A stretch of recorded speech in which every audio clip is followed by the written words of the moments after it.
What's up, you lovely lurkers? I'm Scott, he's Willie, and welcome to the show. Today, we're going to talk about charity porn, no time like the present, TikTok on the clock, and generationships.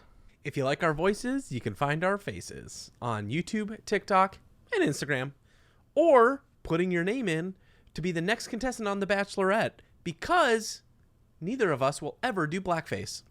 Let's lurk.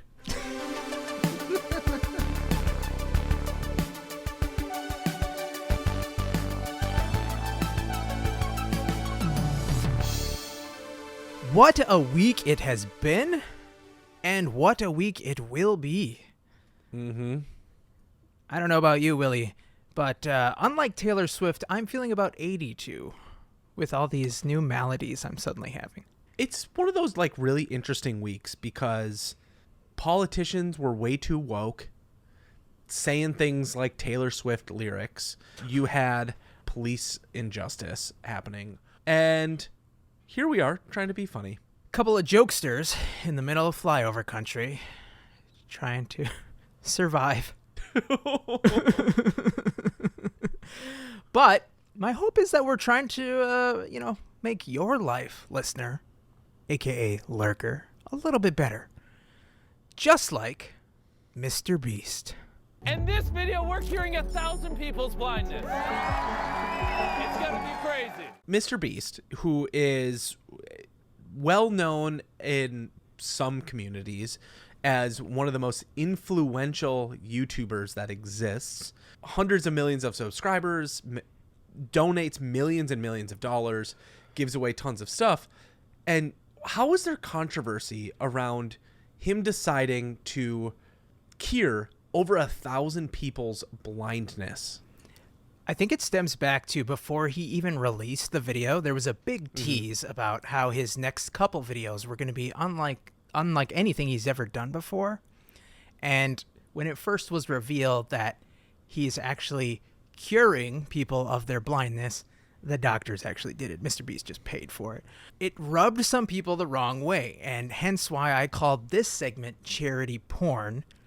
Because there is the, group of individuals who will do something great for somebody else, but only if they film it first.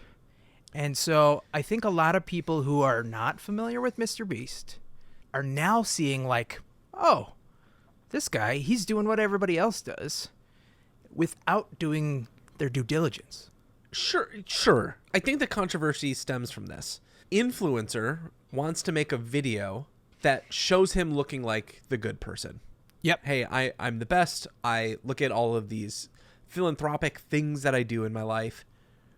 I cured all these people of blindness. Oh, by the way, I gave away some cars. I donated thousands of dollars. I did all of these things. Now give me money, advertisers, for all of these people watching my video, right? Right. There is a financial incentive for him to do it, but the counterpoint to all of that is he wouldn't have that money. He wouldn't be able to have done any of this without this content, without him having done this in the first place. The real victim, or victim is the wrong word, the real villain here is the fact that people can't get this cure for blindness. When it only costs $5,000. That's it. And the doctor in here says, oh, by the way, this is 50% of all blindness. Which is insane if you think about it. It's absurd. Now, what also happened, controversially, of course, is there was a section who had never heard of this YouTuber whatsoever.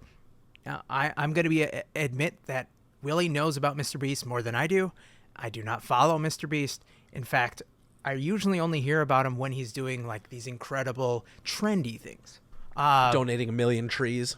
Yeah, stuff that gets on TikTok, stuff that gets on Twitter, which is not his regular platform. Right.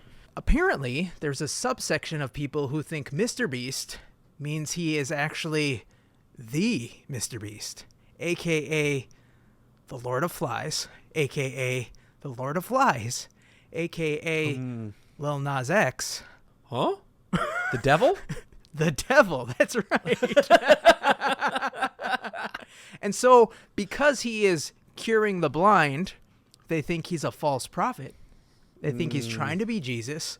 And I saw a bunch of hilarious memes saying like Mr. Beast's next video is going to be him like working with wine or working with water and or walking on water.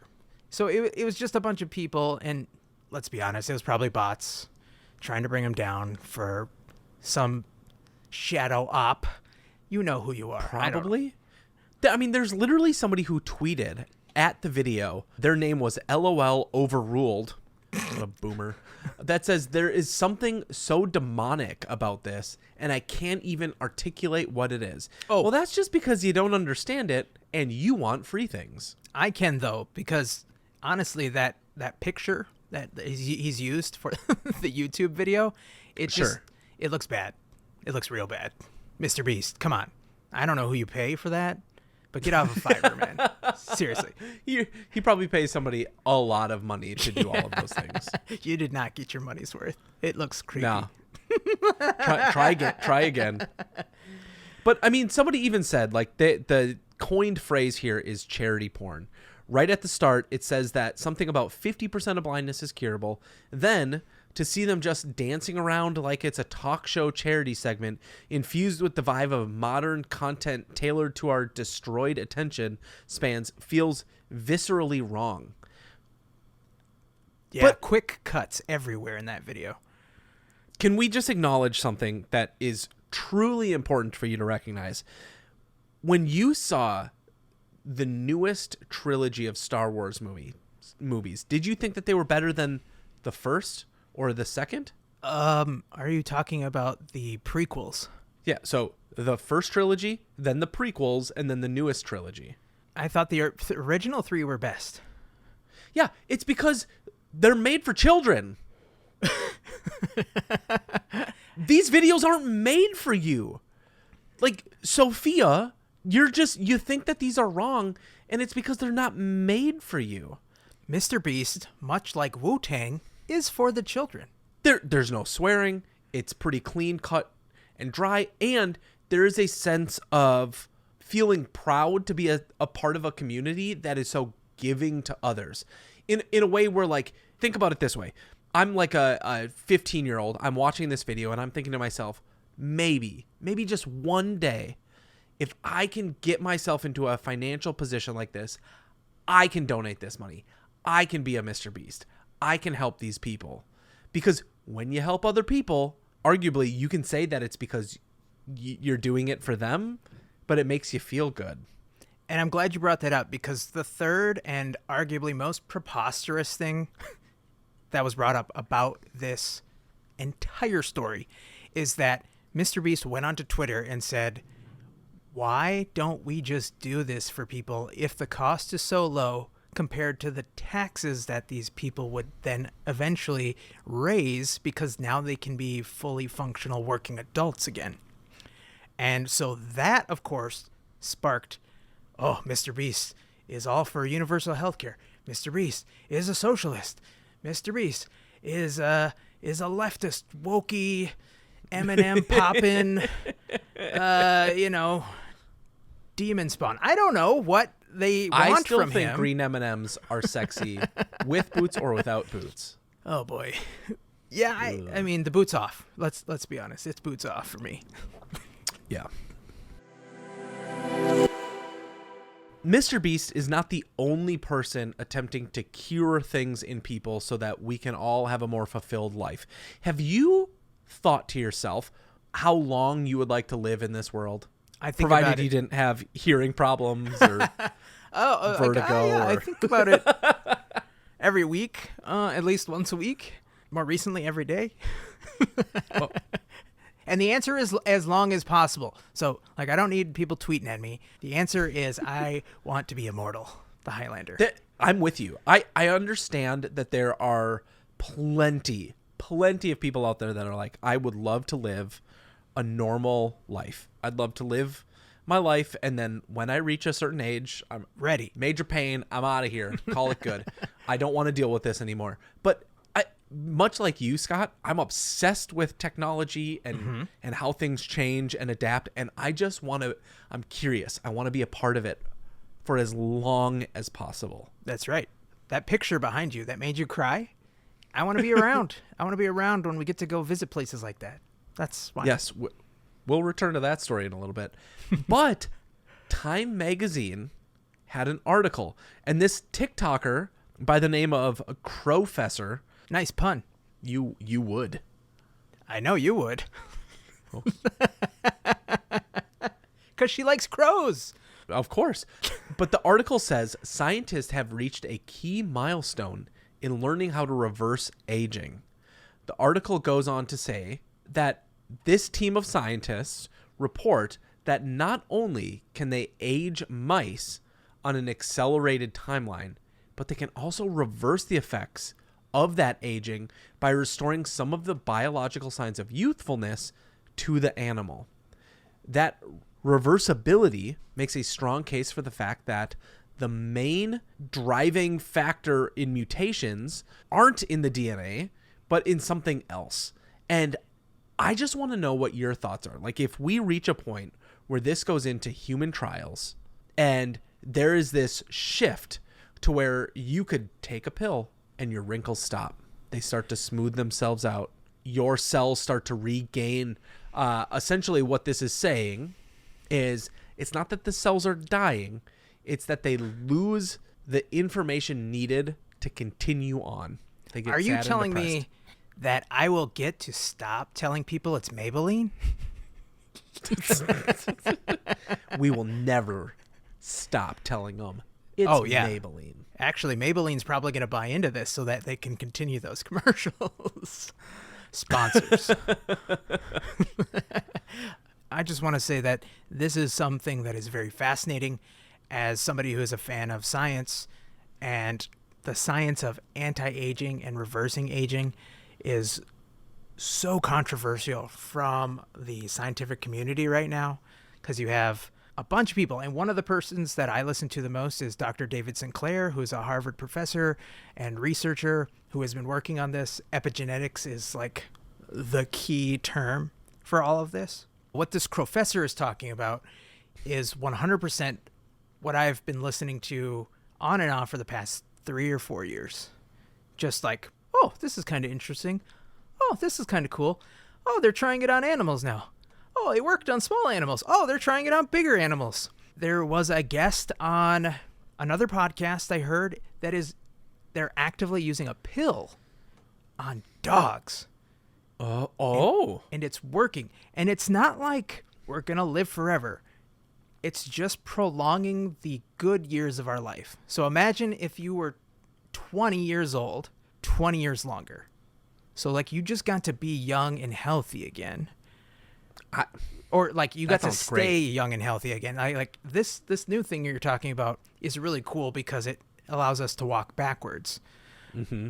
But what if you could just like pop a pill every single day and you doubled your lifespan for that period of time? That's another form that they're working on. I understand that there's certain ethical things, but let me just give you my hot take real fast. So I think one of the immediate responses is, outside of like the concerns of capitalism, what do we do about like growing populations? If people live that much longer, populations rise, they go up. I think science is to the point now where we have a lot of really great preventative pregnancies out there.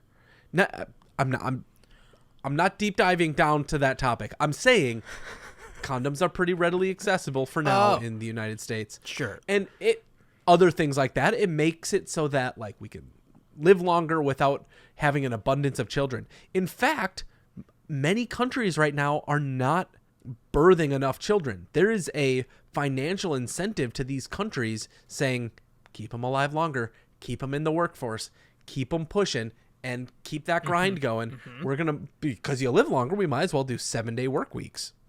Yeah, there's I think Not Japan. that, I don't want that. No, we don't. Some people do. But I think Japan is net negative for the first time in a long time this year. And it's a frightening thing to think about from their GDP standpoint. Now, the ethics of, okay, this type of thing exists. if we're talking about what you're talking about and people are just suddenly able to walk it back, Sure. it sounds like it's more advantage for the rich getting richer. True. And then the lesser than well-off people would probably die. So that just leaves the rich to figure out who's going to take out the trash and clean the toilets. On one hand, maybe if there is an afterlife, we can just sit around with our popcorn and watch that. Okay. All right. Let me be the optimist in the room here. Do you think that if they're going to push this into bigger animal trials and inevitably into human trials, do you realistically think that those old white men that are in office today, the people that put laws in place, do you really think they're going to make it to the point where this is a viable drug for humans? No way. There's no way. They're not going to make it. But the younger, ambitious, hungry politicians who plan on having large families, they could build this. Which into ones are their- those? I don't know. George Santos? As far as I Andrew know, Tate? he's got Santos has got the biggest family in the world. Heir to the Trump fortune, part Rockefeller blood, part Tiger blood. George Santos has it all. Sellout artist who has never done anything wrong, Louis C.K.? The best thing about this technology is that most of us will be dead by the time it actually comes into fruition and can cause havoc. So we can only hope that the people that are younger than us are going to be like, "Ha, Liddy, let's do it." And then dab. Do they do that anymore? No. Okay. Yeah, no. We're definitely not taking those pills. I've been on TikTok too long. And politicians are also on TikTok. TikTok's ass, that is. Because, guess what? As we've known from the beginning, TikTok is great for a little bit. But it's basically a drug, right? They hook you in, they give you a viral video here and there, and they're like, use it more. Use it more. Use it more, use it more, use more. And we're going to give you all these followers. We're going to give you lots of views. We're going to make you feel great. And then And then suddenly, watch this video of anger and hatred. yeah. And then boobies. Oh, Huh? okay. Nope, not you? Okay. That's not on my timeline Okay. yet. And so eventually they cut you off, though. And they're like, you know what? Now my nephew is in charge of your account and they get to decide whether you're popular or not, which isn't cool. And all the while, they are collecting the information about you. Allegedly. Allegedly. They'll get According their to day in TikTok. court. They'll get their day in court, which is what this is all about. TikTok is on the clock because renowned insurrectionist Senator Josh Hawley from Missouri is calling them. Starting this story off great, Scott. I feel so confident. Not in biased at all. Your next sentence. But he's telling them to come on down. You're the next contestant on Let Me Yell at You on C-SPAN and not really listen to what you're saying. But the reason is they want to know where Americans' private and personal data is going, and why is it China? Why do they want to know where the data's going? What are they so worried about? I think they're worried about, number one, all of these American companies are not able to collect as much personal data because everybody's sending it to a foreign country. And so they want it banned. They want it M&M spokes candied right now. All of our private data goes through Maya Rudolph. She has to approve everything. TikTok announces today that Maya Rudolph will be the sponsor. Oh, Jesus, Eduardo, you're doing that Google search again? Do you think TikTok is long for this world? I genuinely have a hard time believing that any politician has the ability to get a company like TikTok shut down. I don't think it's possible. They can put sanctions, they can do whatever they want, but I think the only thing that is going to slow TikTok's growth is going to be the audience that watches going away, getting bored, finding the next new thing to scroll on. Because, we've seen it across the board. It started with Facebook in the early 2000s. You were there all the time. Well, I guess it started with MySpace, Right. AOL chat rooms even, to Facebook, then to Instagram, which became Facebook, then to Twitter, which became racist, back to Instagram, then to Vine. And then everybody's like, oh my God, Vine, look at this is so cool. And then that went to Twitter. And now Vine's racist. The Vine's racist. and then, hey, the Chinese government shows up and they're like, we can do this because we know everything about you. And Russia's like, yes. I like your thinking. Your timeline's a little off, but I get what you're saying. But the senators don't really want it to be dead. They just don't want it on our borders. No, they want it for themselves. That's what I think too. I think that there is some young upstart, and we'll have to go and look at some sort of, one of those TikTok accounts that looks in the senators' financial pockets and sees what they're investing in.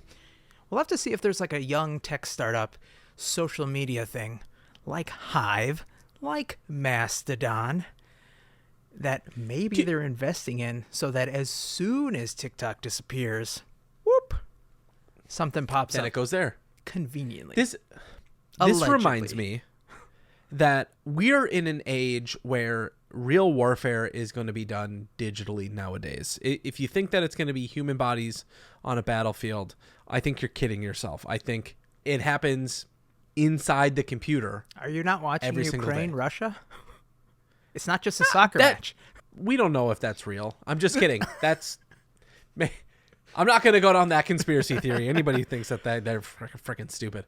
That soundbite's going to get pulled. I just got canceled. I can't make it on The Bachelorette anymore. But my thought here is it's gone. It's gone. It's on the field of battle in Ukraine right now. No. Oh, God. Do you remember when the MyFitnessPal came out? That app came out that like would allow people to kind of social media, Oh, sure. like community view fitness movements from other people. Yeah, it was like the Foursquare of fitness. Yeah, and then everybody saw where all of these military personnel were going in Area 51 because it just tracked that. Arguably, this is a smokescreen because one organization wants more data than the other organization, and they don't know how to do it besides saying, give it to me. Yeah, Uncle Politician, I want you to go fire them. I want you to go kick them out. Please. I'll give you lots of money. I got it. You know who they give TikTok over to? It's a You know. Chinese company. Who are they giving it to? If you say Idris 'Cause Elba, I'm that's going to be the so thing. pissed off. What? The thing is, Scott. It's not Idris. It's not. He's not giving it to you. No. You wanna say it at The the same last administration wanted to give this, like, take it and then do something within the United States with it. Make it its own company, right? Sure, I So forgot. We're going to say a company. We're going to say a company, not a person. Okay. It's not a Who person. does it go to? What company runs TikTok? On 3. Okay, got it. 3, 2, 1. Disney. OnlyFans. Oh, Oh. Well, that's a mashup. that we Collab. haven't thought about. Actually, oh no, that's wait. where the It's, princesses go. it's already been done. It's called Tumblr.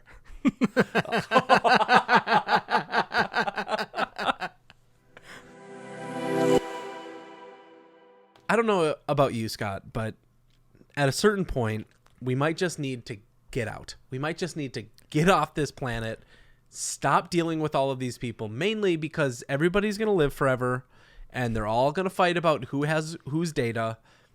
Therefore, we need to start our own Earth, our own planet. What would you call that planet? I'd probably call it Earthy McEartherson, because I Spoken like a true internet aficionado. put up a poll right before we left, and that's the one that got picked. So today I'm scrolling on TikTok and I see this video from the account nobody.important. Nobody important. Felix, you're important. But he goes on to share a really interesting concept. And I want to talk about it today. It's called the generation ship. I will admit, when you sent this to me, I thought it was going to be some like betrothed family suddenly getting incestual because they're like just marrying their kids off to each other and keeping the bloodline strong. We're not talking about the British Parliament or the royal the royal family. We're not talking about that. Then what are we talking about? So we're talking about the macabre idea that if we were to become the type of civilization that said we're going to go and we're going to go as far into space as we can to find a new planet that we can call home. We're not talking about Mars. We're not talking about Jupiter. Get your ass past Pluto. We're talking thousands, hundreds of years into the universe to find a new place to live. It's not unfathomable that could happen on an infinite timescale. You're talking about something that has been brought up in a lot of sci-fi, in books, TV shows, movies. This is something where they build an ark for the people that want to get biblical, and they take a certain number of people. In this dude's video, it said like 180 families who have no relationships to each other whatsoever. That's what you need mathematically to not have incest. Yeah, minimum. He said hopefully more, but you would then send those families into space towards a second Earth. Earth 2. Earthy McEartherton. Humanity's boogaloo. And so they would have kids, and they would train those kids to take care of the ship and grow crops. And their only instructions for the rest of their entirety of existence would be to have kids. Do it again. Train them to fix the ship and grow crops.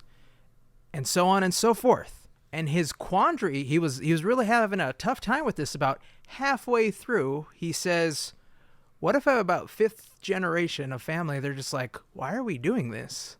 We've never seen Earth, 1. We're never going to see Earth, 2. What's the point? Exactly. And it's such an interesting concept. He goes on to say that imagine it takes 10 generations to get to the destination.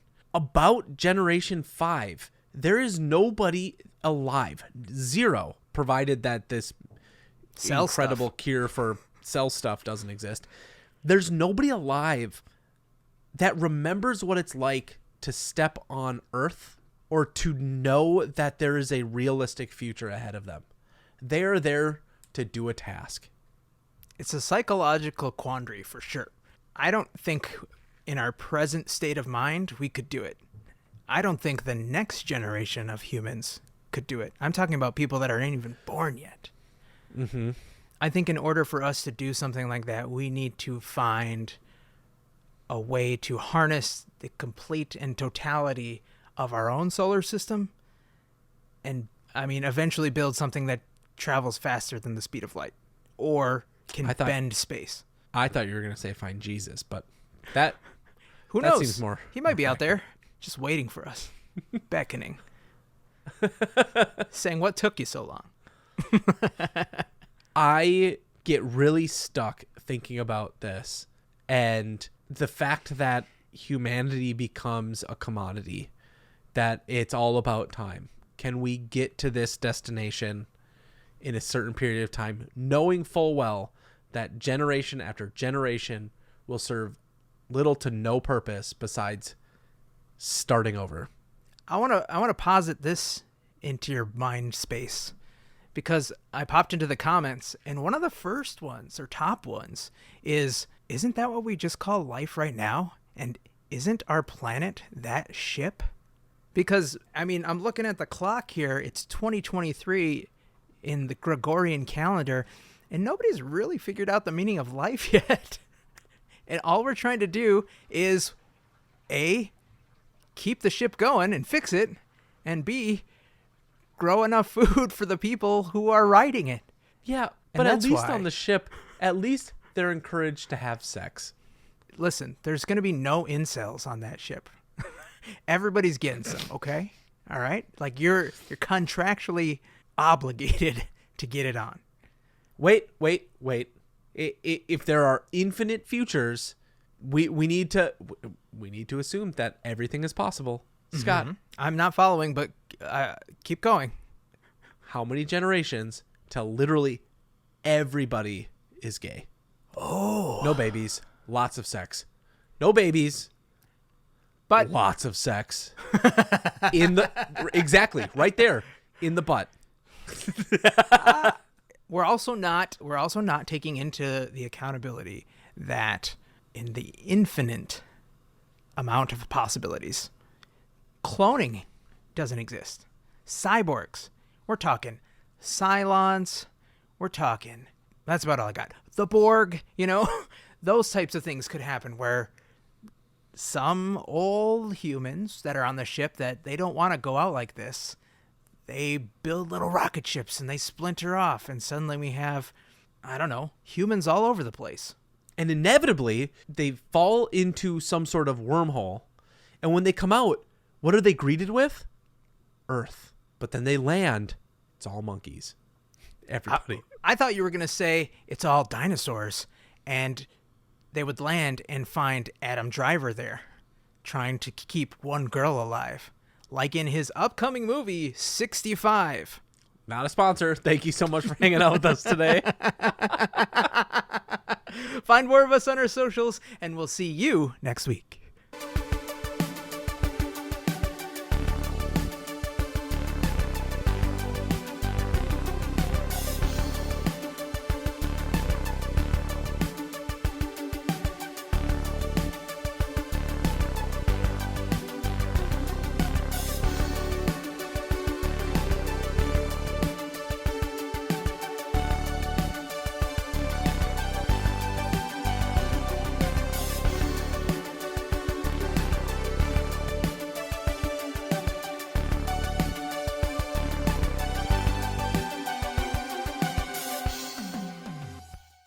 All right. So we're just gonna play a little game, and you want to go first? You want me to go first? I don't know what the game is, Scott. You go right. first. The game is to basically not talk over each other, but respond as quickly as possible. That sounds great. Yeah, I think it's a regular improv game. Is it really an improv game? I think it's an improv game. I've seen it played before. Oh, I think that should be our goal for the rest of the night, which means we need to be thinking critically about what the other person is saying so that when there is the pause, the other person... really doesn't have a pause, and they can just continue on the sentence. Exactly. So anyway, I was making a peanut butter sandwich today. I put it right on my balls. I use Jif.